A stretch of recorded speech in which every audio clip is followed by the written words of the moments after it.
I am so excited to be making my TBR for the Book Junkie Trials, which, if you don't know, is being hosted by our queen, Rachel Marie. Rachel, you astound me with everything you do for this community, and your ideas always blow me out of the water. This is brilliant. I am so excited to participate. That being said, woman, you are a sadist. Why have you done this?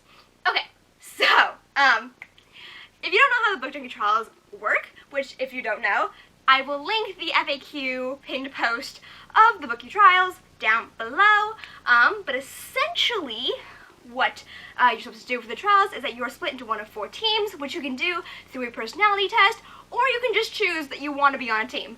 And from there, you have 5 prompts to fulfill for your specific team, and then 1 that is the group book. And if you are a masochist, like I am apparently, or I guess more accurately, just a Slytherin, you can go and try all 17 prompts, which I've decided, like a dumbass. I keep looking over here because my pile of books is here, and it's not even all the books because I'm reading a bunch of them on ebook, and it's still a terrifying amount. So, you know, that's gonna be fun. Since I've been home for the summer, I've been a little bit of a reading slump, which is not necessarily a reading slump now, so much as the fact that I work almost full-time, and I'm just permanently exhausted.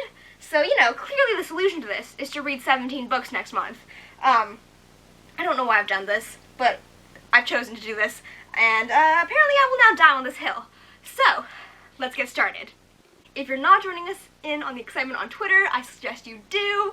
I'm going to be on Team Bard. It's going to be a lot of fun, and our team's been a couple of different things. I've already said they are, like, they set out the prompts for us, and then the other thing is that we have an ability and a weakness. So Team Bard's ability is that we can use 1 DNF as a prompt fulfillment, which is probably good, considering the fact that A, I want to read 17 books this month, and B, one of the rules, if you follow along correctly, is that you have to read what you've set on your TBR. So, the Bookie Trials are happening all through July, but on July 1st, your TBR is locked down. Whatever you said you're going to read has to be the book you read for that prompt, and etc. So, I'm excited about this ability, even though I am not the kind of person who DNFs books. Our weakness, though, is that we have to read a book with poetry or music themes, which I have a poetry book in here, so we're all Gucci. Alright, let's start with the Bard prompts. I am sorry about the lighting. I don't know why my camera's, like, white balance is really off today, and also the sun keeps, like, appearing and reappearing behind the clouds. I'm very sorry about any lighting changes, but let's start with the prompts for Team Bard. The first prompt is the Elven Guard. Read a book with war, or political, or military themes. So, I made my first cover purchase today. I've never been the kind of person who buys a book just because it's pretty. I usually only buy books if I A, adore the author, or B, have read the book and loved it. So, yeah, I really never buy books because they're pretty, unless I know I have loved that book and I want to keep it forever. That being said, I did it. I've been thinking about this book cover for months, okay, folks? It is Wicked Saints by Emily A. Duncan, and I bought this not because of this cover, but because if you take off its jacket, it is bright red, and it says, "Let them fear her," and I want to be buried with this book. I want this, like, framed on a wall. Like, this was so important for me to buy, okay? It was worth the $25 I spent on this. So, this book has, like, a prince who's about to be assassinated, something like that. I'm not actually sure. Again, complete and utter cover purchase. But I'm guessing assassins and royalty equals war/military/political themes. So we're going with it. So I believe one of the rules is you have to follow your team's prompts in order of how you're traveling or something to the Bookie Grail. Someone please correct me if I'm wrong, but you should do that for your team prompts, and then for the other prompts you can just kind of do whatever you want, as long as you finish your team first. So, yeah, this is my first prompt for Team Bard. Hi, ignore the messy background. So I've just been informed by my friend Jess from Hundred Homes that Wicked Saints has a little bit of self-harm depiction going on for blood magic, and even though I'm doing actually really well mentally, I still don't know how to react to reading stuff like that, so I have decided that I'm not going to read it for July, and at this particular moment, I've decided that I will be reading The Thief by Whalen Turner for the Elven Guard prompt instead. My coworker has been annoying me to read it, and so she's going to bring me her copy tomorrow, and I will be using The Thief for this prompt instead. Next is On the Hollow Isle. Read an atmospheric or horror book. And for this one, I just literally went on Goodreads and looked at what was linked as atmospheric because I don't freaking know. The only one I can think of is The Night Circus, and I'm really trying to work through my own TBR right now, and I've already read The Night Circus. That being said, I have a shit ton of rereads in this TBR, but rereads are probably going to be faster for me and more enjoyable, so I'm leaving that there. It's 17 books. Let me live, people. So the atmospheric book I've chosen is Wuthering Heights by Brontë. I've been meaning to read this for years, and by for years, I mean that when I read Twilight for the first time when I was 7, which my mom heard it was a good book and bought me the book, and I'm not sure that was a wise choice for a second grader, but we'll talk about that later. And Bella adores this book, and my mom always says there's 3 books a lady should read, and it is, wait, what is it? It's Pride and Prejudice, Jane Eyre, and Wuthering Heights. So this has been on my TBR forever, and I'm going with it as atmospheric because the internet said so. Again, I have no idea what this is about. I just really need to read it. And I am worried about finishing this because it is a classic, and I've been reading I've been reading Jane Eyre for over a month now, and I'm still not done, but determination will get me through. I hope. I'm actually not sure. I don't know. I'm just saying things in the hopes it makes future me feel better. Next, we have The Empty Barrel Inn, which is an indulgent read, and for that, I'm going to be rereading The Fever King by Victoria Leigh. I've made 4 videos on this book, I think. I adore it so much. The Fever King is about a world where magic is a virus, and if you survive it, essentially, you'll be able to wield magic. And what I adore about this book is that, 1, you have to actually learn how to use your powers, and it's very science-based, and 2, the fucking romance. Folks. Oh my god, it is such a cutesy romance, and it's angsty, and I just have a lot of emotions, okay? It's gay and angsty, what more do you want from me? So I'm very excited to reread this book. I yell about it all the time on Twitter. I believe it is $1.99 through all of June on Kindle, so if you would like to read this book at any time, now's your chance, folks. Buy it, love it, yell about it on the internet with me. The final prompt for Team Bard is Giant Squid, read a book that intimidates you. And I know a lot of people are choosing really long books for scary books, and I decided against that mainly because this is one of the prompts I have to do for my team. So I'm going against that, and I'm going to read a book that I'm really scared of rereading because I'm really terrified I'm going to hate it. And that is The Fault in Our Stars by John Green. I read this once in 2012 during the peak of the Tiffyos type.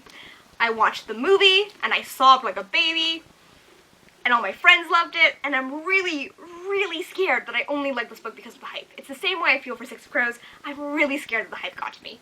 I'm terrified of rereading this, especially because I know a lot of people who, when I was 12, did not like this book, and I got really pissy about it. And I'm like, is it, maybe it wasn't that great? And John Green is one of my favorite authors, and I have a lot of concerns about rereading this book. So I will reread this for The Giant Squid.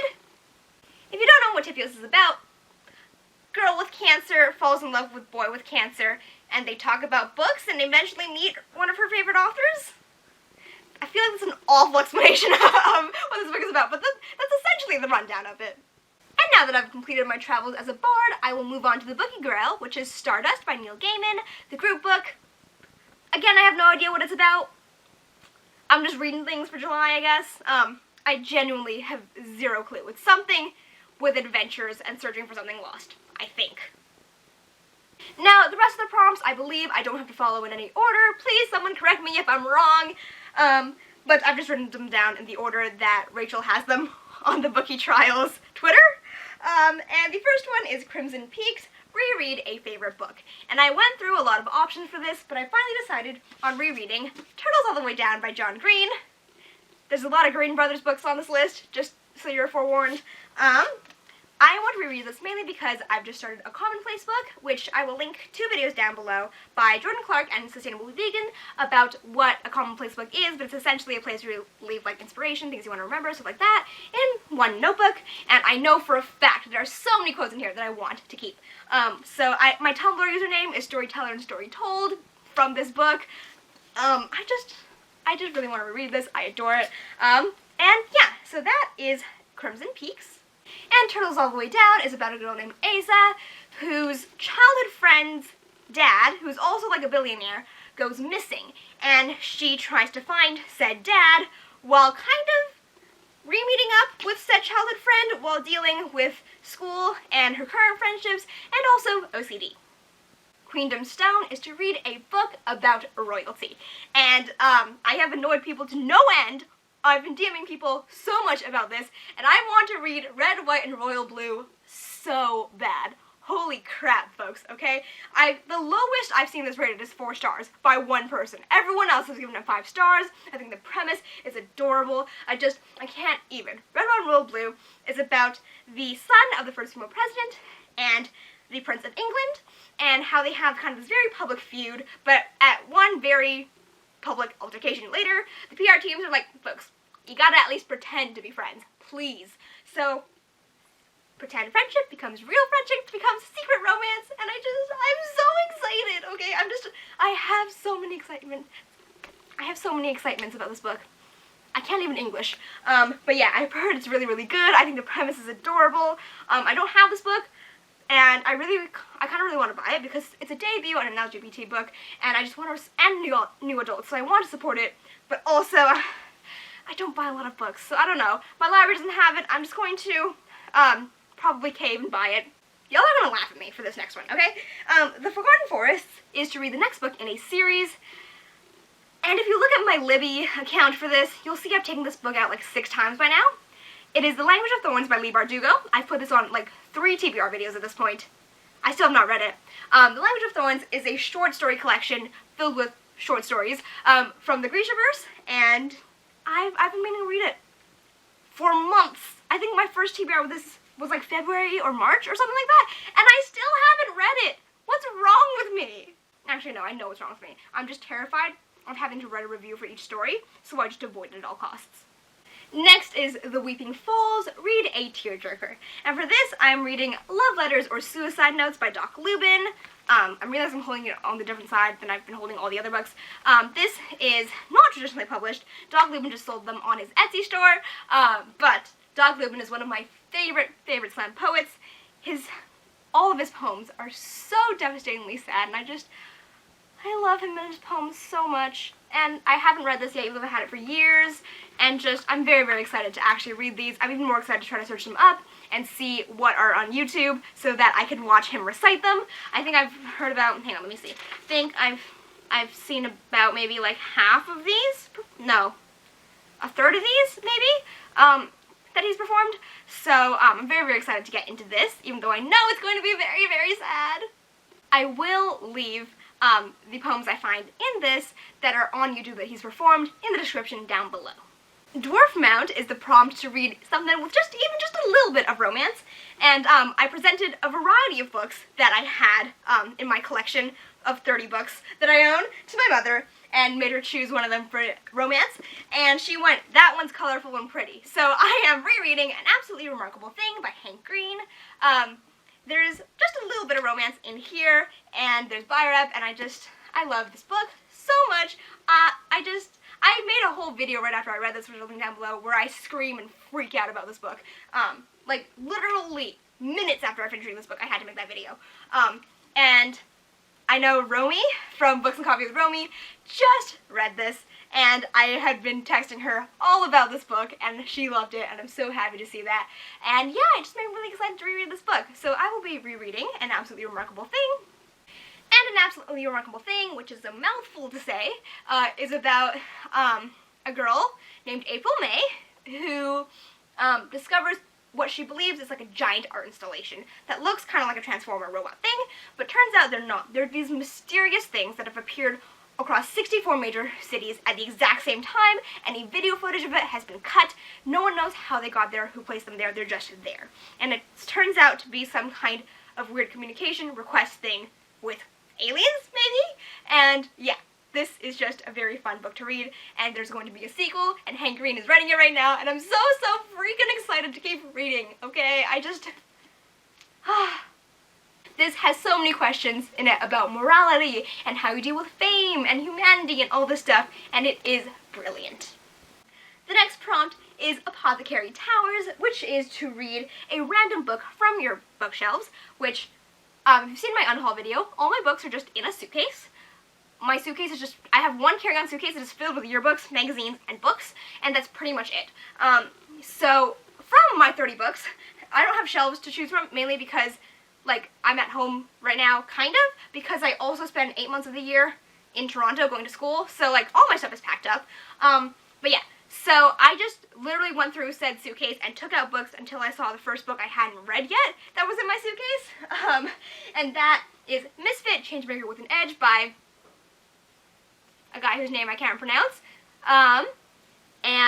This is a book I got from Shad, a summer camp, where I was given the Changemaker Award, and they gave us 2 books each who won the award. I think there were 4 of us. And yeah, this is a book that I just haven't read yet because I know nothing about it as well. I think it's a memoir of some sort, probably. It was chosen by the university as some kind of reading program thing. I don't know, but I am going to be reading this one for Apothecary Towers, I guess, which this is, other than the poetry collection, the shortest book I have, and it is 150 pages. So, you know, that's reassuring. Next is The Great Library, which is to choose a book that has been on your TBR forever, and I am going with a book that I have been meaning to read for a while now, just because I started watching Jesse the Reader, and he never stops talking about this book. I won this book brand new from the library from an event, and it is Miss Peregrine's Home for Peculiar Children by Ransom Riggs, and yeah, I just have not read this, and Jesse keeps making me want to read it. That being said, all I know is there's probably like a place for like magical kids. I really don't know what half the books on this TBR are about, and the other half I've already read, so, you know, I'm doing really well right now, folks. But yes, I really want to read Miss Peregrine's. For The Drowning Deep, it is to read a book with rich world building that'll suck you into a different world. After that, I am rereading Angel Fall by Susan E. I read this for the first time for a book club I started on Tumblr when I was 13. Anyway, I just remember really loving it and the romance being angsty, and I think it had good world building that I remember. I didn't read it I didn't read it when the booktube hype was going on for it, and I know there was a lot of booktube hype now that I've watched old videos. So I'm very excited to reread this so I can continue with the rest of this trilogy, because I have not read either of the other books. So I'm going to reread it and hopefully finish the series at some point this year. Angel Fall, I think, is something with, like, the apocalypse has occurred, and, like, there's angels and stuff. Next, we will reach Orc Grove, which is to read something gruesome, gory, or gritty, and for this I had to turn to our Queen's recommendations video because I had no idea what to go for this, and I settled on reading Scythe? Do I really speak English? By Neil Shusterman, and I know Emma Books adores this book, and I don't know why I always turn to Emma's recommendations. I think it's just because she's so excited always when she talks about the books she loves. But yeah, I'm really excited to read this. I think what it's about is that it's in, like, a universe where human death has been eradicated. We've, like, solved all the diseases and the old age and all that stuff. Woohoo! And so now what happens is that there are these people who are trained to kill people, because you gotta get rid of some humans somehow. And I believe it's 2 people who are training for this job, and then one of them has to kill the other, or something like that. I'm too scared to say the title again, because I don't know how to pronounce it, but yeah, that's what I'm hoping to read for this. We now come to the part of the video where I'm very scared for my sanity. Old Pirate Cove is to read a book that takes part, at least a little bit, on sea. I struggled with finding a book for this. I've settled on reading the longest fucking book that I own, which is The Count of Monte Cristo by Alexander Dumas. If you know me, this has been one of my all-time favorite books for about a decade now. And it is over 1,000 pages long. I am terrified. I've only read this once when I was 10, and I adored the shit out of this book. And I haven't read it since because it's 1,000 pages. It's a monster. But I do really need to reread this because Taylor Jenkins Reid's books have kind of taken a spot above it in my favorite books list. And I want to see if it will re-cement its position if I reread it, because I haven't read it again since I was 10. And, I'm really scared, because this is the only book that came to mind that takes place on sea, other than, like, How to Train Your Dragon. And I'm not down to reread How to Train Your Dragon. I might die while rereading this, because, oh my god, I'm so scared. Alright, so The Count of Monte Cristo is about a man named Edmond Dantes, who's doing real well for himself, you know? He's like 20-something, he's got a great fiance, he's about to be captain of a ship, like, life's going well for this young man. But someone's like, wait, I want to marry the fiance, who happens to be my cousin, but let's not talk about that. And someone else is like, you know what, I want to be captain of this ship. I'm older than him, like, why am I not captain of this ship? And so they sabotage him. Hardcore. And, Edmond Dantes goes and fucks shit up and gets his revenge. It's a great book. I love it. I am such a Slytherin. I love Slytherin books, guys. This is, he also has like 14 alibis in this book or something like that. Like, this book is wild. I don't know why I was allowed to read this when I was 10, but, I was. And I don't know how I finished reading it when I was 10, but it is wild. There's someone who, like, is immune to poison because he poisons himself on the reg to make sure he's immune to poison. I think he also does it to his granddaughter? I'm not 100% on that, but I think so. And it's just, yeah, it's fantastic. Glimmer is to read a beautiful or colorful book, and for that I'm going to be reading Fangirl by Rainbow Rowell. I read Eleanor and Park this year, and it was not good. But I've been told that that is probably the wrong book to read of hers, and I've been recommended Fangirl, so I will read Fangirl. I've had this on ebook for a long-ass time. This is another one of those books that I've been meaning to read for so long. So I'm going to give Rainbow Rowell a second chance and read Fangirl. I don't know what it's about. I think a girl fails an English thing because she wrote fanfiction, and they were like, that's plagiarism. That's about as much as I know about this. And the fanfiction is based on a world that's kind of like Harry Potter, which is what Carry On is about. Maybe? I think? Finally, we're at the last prompt, which is Draconic Isle. Draconic Isle? Dragons. The prompt is dragons. Just read something with dragons. Let me tell you a story. My brother's favorite book, and book series, is ERAGON by Christopher Paolini. My boy does not buy a lot of books. My boy does not buy a lot of things, okay? But the only time he has made us go out to go buy him something is to buy the 4th book in this series. So we own only the 4th book physically of the Inheritance Cycle, and we have all the others on ebook because my brother loves them. I promised my brother that I would read ERAGON before I went to high school. I have just completed my first year of university. So, you know, I've done real well, I promise. So, I'm finally going to make myself read ERAGON. It's happening, folks. Also, before anyone goes into the whole, oh my god, Drogon, ERAGON, I can't believe you just name a dragon and change one letter of its name. ERAGON is the boy, okay? ERAGON is the main character. He is the boy who finds a dragon. I have no idea what the dragon's name is, but boy's name is ERAGON. They did not name a dragon ERAGON. They did not change one letter of a dragon's name and be like, that's dragon now. That's dragon name. Go for it.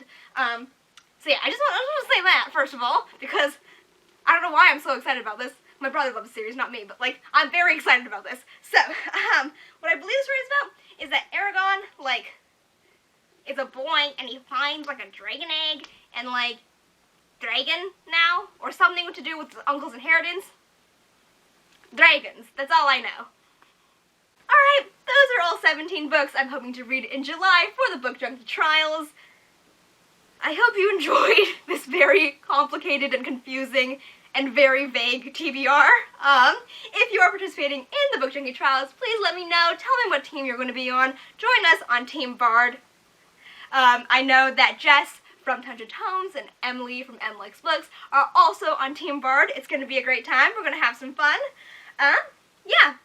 I will see you on Twitter and Discord for the Book Junkie Trials, and I will see you on this channel sometime. Goodbye.